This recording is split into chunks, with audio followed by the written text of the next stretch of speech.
Alright guys, 2021 Peterbilt 520. This is a Lytx camera install with battery disconnect. So, mounted my camera right there. The customer wanted it right there, right out to the left of the windshield wiper. Ran my cables up, down, take a couple of screws here, get the wire behind it, bring it down, take off a couple of screws. This panel comes out. Now, if you're not doing a battery disconnect, this is the ignition harness.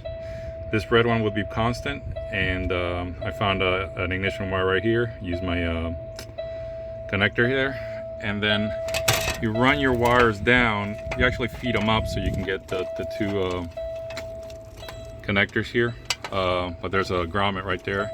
Then you go underneath the truck and run it along the bottom, and then you come out here, and here's the battery, and then your ground constant. Pretty quick. In this case, they didn't take a CAN bus, but the wires would be right here, if anything. And that's it.